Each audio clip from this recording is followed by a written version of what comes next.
Welcome to Caldwell County Today. I'm Paige Counts, Public Information Officer for Caldwell County. Joining me today is Chad Barnes, Elections Director. Welcome, Chad. It's so good to be here. Hi, good morning, Paige. Thanks for having us today. The 2024 election is closing in on us quickly. Most certainly.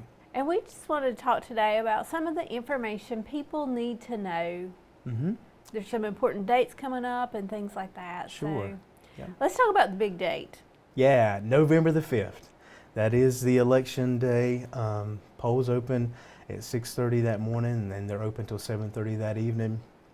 Then we, of course, early voting begins on Thursday, October the 17th, and it goes through November the 2nd. Those times will be, each weekday will be open from 8 a.m. until 7:30 p.m. each weekday, and then on the Saturdays, we'll be open all 3 Saturdays from 8 a.m. until 3 p.m. in the afternoon. So plenty of time for folks to come out and vote. We want to encourage folks to please come out and vote early. We have 2 locations. One is located here at the Caldwell County Resource Center, which we're in the lower level of the Lenoir Library. The other is a Shuford Rec Center, which is in Granite Falls. Both those sites will be open the same days and same times.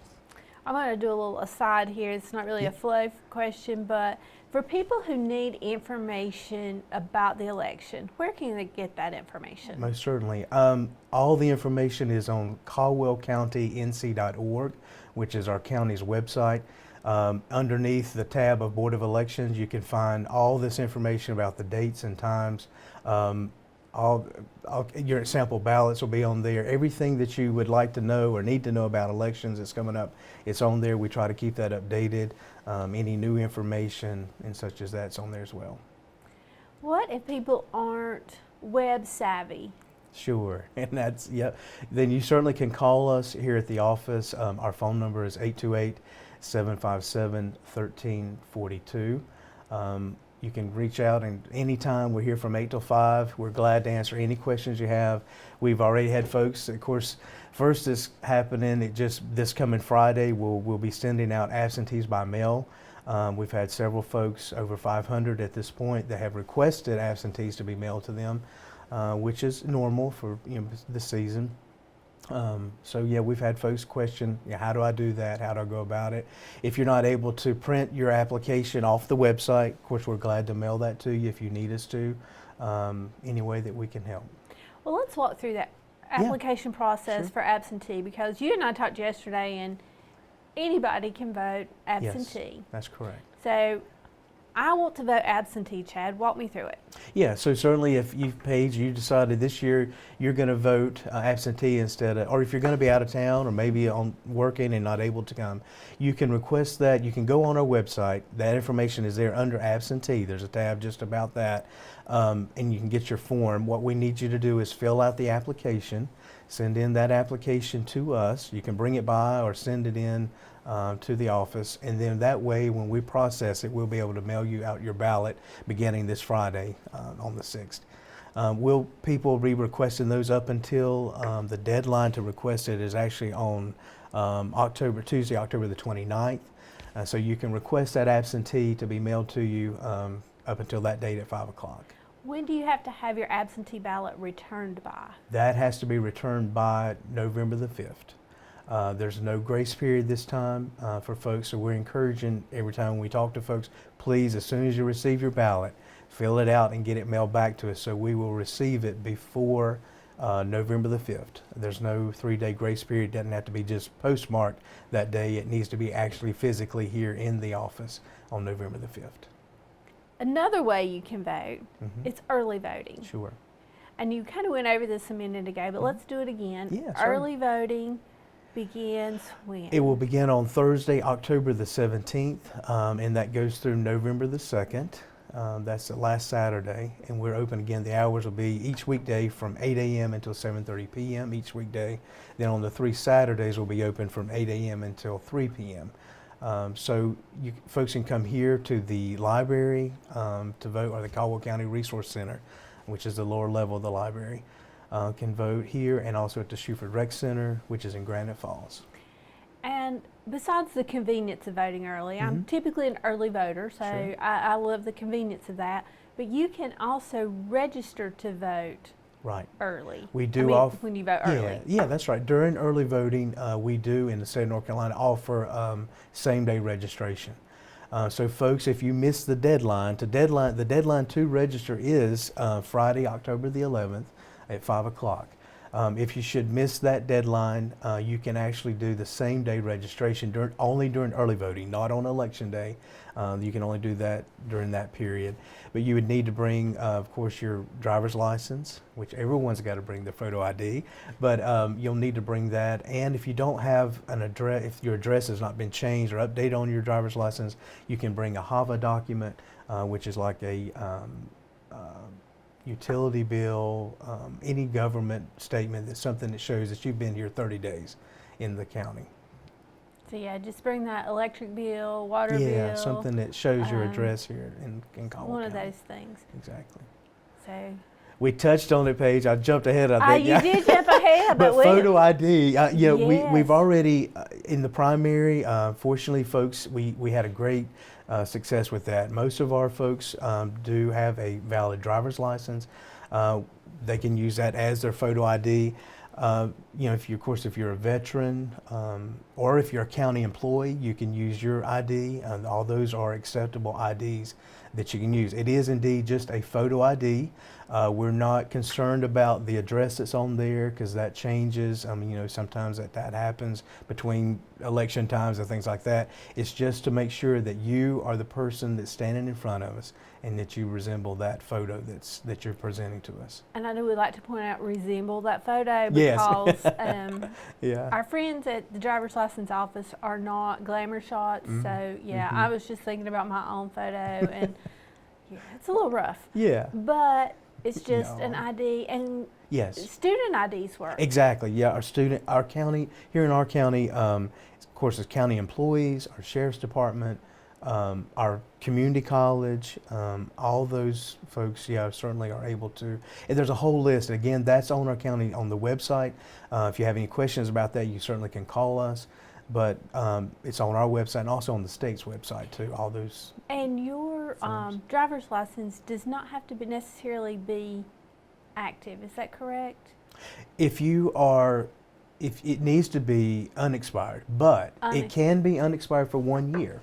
Because that again, some folks, if you fall in between, and we know there was a debacle, that really got things behind there. Some folks, we'd have folks call us and say, hey, I'm not going to be able to get my driver's license because I renewed it, but I haven't received it in the mail. Right. It's okay. You can use your driver's license if it's expired only for 1 year.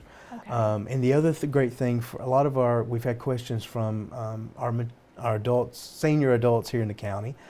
Can I use my driver's license even though I haven't been driving? You most certainly can if it was valid when you were 65. Okay, that's if it was, so that's a great help to especially our senior citizens. If their driver's license was valid when they were 65, they can certainly use that as their photo ID. It's not necessarily come get one. Of course, we do offer that here at the office. It's free if someone doesn't drive and would like to have a photo ID.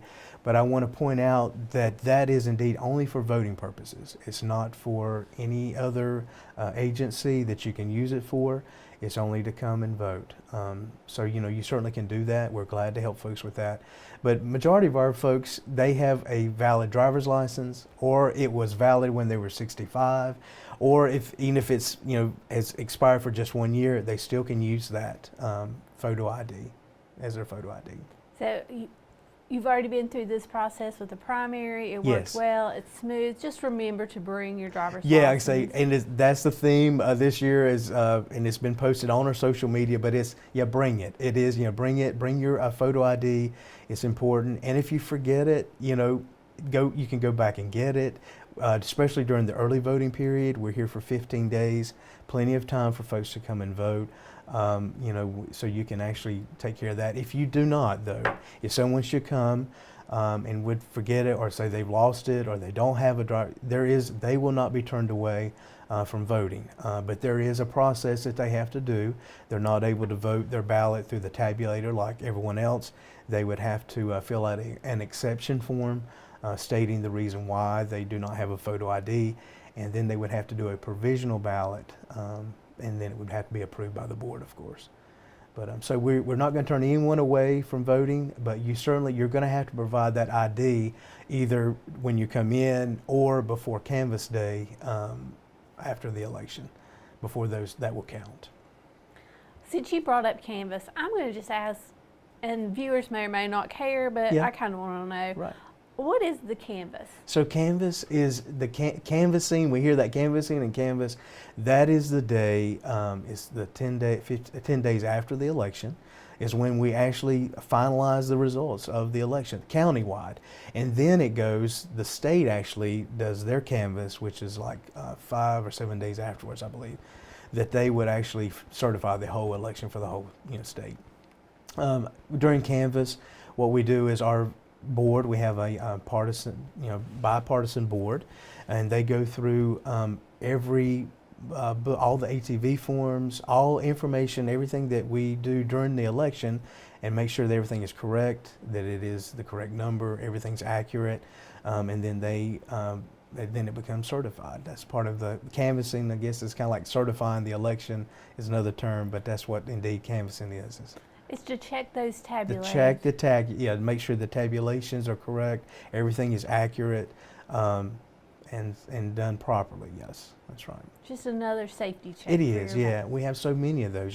It begins even before the election. We do our LNA testing, which we test the equipment to make sure that the ballot, everything is correct.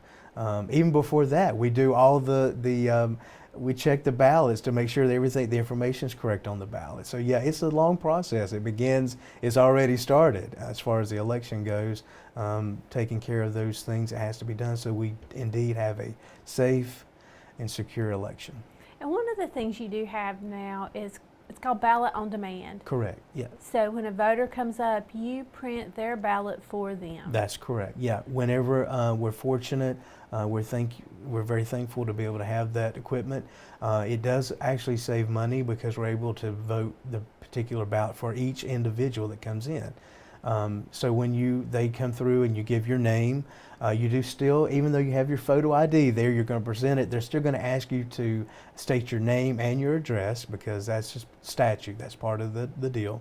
And when you do that, then they're going to take your information, then give you the ATV form, which is authorization to give you a ballot. You ask you to sign that. And after you do that, then it's actually going to print your ballot, and then you'll be able to vote it and move on from there. It's a quick process. It doesn't take a few minutes. It's not long, and it helps keeps it moving. So. And I mean, I'll notice from my personal voting experience that it keeps people moving along. Yeah, most certainly. During early voting. Right. I haven't experienced incredibly long lines, right. but. And we don't anticipate, even with, of course, we think about 2020, which is unprecedented. I mean, that was different, but with us, we're fortunate to have great spaces to hold our early voting. If everyone comes on the first day, you may have to wait if they're lined up like it was last time. Of course, last time we had, we're in the middle of a pandemic, so we had the 6-foot social distance and things like that, which made it seem even longer. We've heard that across the state. But everyone that came out to vote that day were able to vote, and so we're thankful for that. But we feel like, if you don't want to wait, come. You can even call. As a matter of fact, sometimes we're hoping if we can get it before the election to have where you'll be able to see online maybe where the peak times and things like that. I don't know that we'll be able to this time, but it's a great way if you're in a hurry or if you're trying to get that done during your lunchtime break. You can come in and do that. But we have plenty of folks set up, so I don't think anyone would have to wait very long at all if you come to vote. And it's easier during early voting too to do that process. I think Paige, you said you vote early. I vote early myself, and I always have. It's great to be able to take that time, on your lunch break or whatever, to be able to come and do that. But there are diehard folks. Sure. Oh yeah. I always use my mom. Yeah. I think she likes the community aspect of it to go and vote, on election day. Sure. So and there is a level of excitement to voting on election day. I think. I do too. Especially during a presidential election. So, Sure. Definitely. We just want people to get out and vote. Yes, I can say either way. You've got several options. You can vote by mail. You can vote early vote, come and vote early, or of course on election day. And all of them are great options. And if that's if you choose to vote on election day, we'll be ready for you on election day as well. We have a great team. I'm very thankful for our poll workers and election officials. Many of them have been with us for a long time. They do a great job. And of course our staff, we're so thankful to have them. So we try to be prepared. We're ready for this election, for every election. Even this one's a big one. It's going to be busy, but we prepare for each election the same way so that it'll be safe and secure and everybody can get out and vote. And we want to encourage, you're right, everyone. Matter of fact, leading into that, on September the 17th, is National Voter Registration Day. We've been promoting that or trying to, and it's been on our social media. Thank you, Paige, and your team for helping us get that information out, because it's important to be registered before, to get that taken care of and even updated. If you have moved here within the county, it's important to get that information updated, just to keep our records clean and updated. It helps us. So we appreciate folks if they will come out. If they haven't registered, please come out and do that. You've got plenty of time between now and, of course, October the 11th. That's the deadline. But if you can get out on the 17th, it's a great day, and it'll be across the whole nation. Everybody, like I said, it's the National Registration Day of Registration. So I think there'll be a lot of folks registering that day. I hope so. I do too. And you can check your voter registration on the website. I'm so glad you brought it. Yeah, because we have, and again, this is on our county's website. It's on the state's website. It's called the Voter Lookup Tool. You can put your name in, put your first and last name, and there's also a drop-down box where you can put your county, and that will come up. And it will also, it's important not only to see if you're registered, but you can also find your sample ballot there. So that's very important. That way you can look at your ballot. It is front and back this time. That's important to let our folks know. Of course, our poll workers and election officials will be reminding folks when they come in to vote, it is front and back. So be sure to don't miss those contests on the back of the ballot. But the voter lookup tool is a great tool to be able, and all you have to do is click it, like saying, put your first and your last name, use the drop-down box to make sure that it's in Caldwell County. And so that's a good way. It really is, and it shows you your polling place. Your polling place. Yeah. It just ballot. has a lot of really good information that you can access quickly. That's right. Yeah. Thank you for reminding me of that. And actually, it's one of the tools I use, because when I want to see I try to look at the ballot obviously before I vote, and then as we're getting ready for the election, and it's just a great way for me to see, okay, who am I voting for, and exactly, yeah. Because some of the less popular contest, we'll say it that way, you may not know the candidates. Sure, yeah, that's right. And it's important to do that. We want to encourage, we don't get in that, but we certainly can encourage folks to do that research, because it is important, when you come to vote. That way you're ready, and you can feel confident when you come in to vote for the person that you're voting for. If you don't have access to a computer, or we have those sample ballots here in the office. We're glad for you to come by and pick those up, because we want folks to again be able to do that research and look at their ballot before they come in to vote. So that we have those here as well. Chad, I'm going to ask you as we wrap up here. Yeah, sure. Let's go over some of the dates, because there are a lot of dates. I know, yeah. Yeah, see, I guess, and I'm cheating with my list here, because I've got most of them memorized, but some again. So first of all, I guess the first date that's coming up is September the 17th, which is the National Voter Registration Day. That's coming up really soon. October the 11th, that is the last day to the deadline to register. And even make an update if some folks want to change their party or something to that effect, or their address. You can do that too on October the 11th. That is the deadline up until October 11th. If you should miss that date, though, you can do same-day registration only during early voting, and you can get that taken care of when you come in to vote. Early voting does begin on Thursday, October the 17th, and it goes through November the 2nd. Then, of course, the next big day is November the 5th. That's Election Day. We'll be open, of course, that day all day from 6:30 until 7:30 p.m. day. And one more time, tell us where your office is located. Yeah, and we have two. Well, our office, the Board of Elections office, is located at 120 Hospital Avenue, Northeast, here in Lenoir. This is also the early voting site for folks here in Lenoir. We have this site, and we also have the early voting site in Granite Falls for folks that live in that end of the county. It's at the Shuford Rec Center, and it's 56 Pinewood Road, Granite Falls. A lot of things coming up. Yeah. Your staff's going to be busy. You Yeah. have a lot of poll workers, and I Yes. want to say thank you to those folks who come and Yeah, thank you. and work long days. Long day, yeah. We'll be here over 13 hours a day. But and they're glad. What's great about it, thank you for saying that, Paige, is we call them, some of them are veterans, have been doing this for a long time. They've been helping, but they love it. They're here, they want to make sure that the election process is safe and secure and handled properly, and that gives us great courage, and we couldn't do it without them. We need our poll workers, so thank you for thanking them, and we hope the other folks will thank them as well. It's a lot of hours, a lot of time, and you're dealing with a lot of folks. It's, the public, it's dealing with the public for long hours. And I just thought of something, and Yeah. this is totally random, but people can vote curbside. Most certainly, yes. I'm glad you mentioned we do offer that. Fortunately, the state of North Carolina, we do offer curbside. Not all states do. Curbside is for folks that are physically not able to come into the voting enclosure. And so if you're not able to come in and vote, we're glad to be able to have folks actually staffed out in the parking lot here at Lenoir at the Resource Center that can help you with that. They're glad to get the information. They'll get that information, bring it in, and then bring your ballot out to your vehicle, so that you don't have to try to come in to do that. Mostly it is our senior citizens and older folks, but there are some folks that have disabilities and not able to come in. So we're glad to be able to offer early voting during early voting. It's also offered on Election Day. Curbside is if you're not able to go into your polling place on Election Day. So another way. Yeah, Yet another way. That's right. There's so many great ways for folks to be able to vote.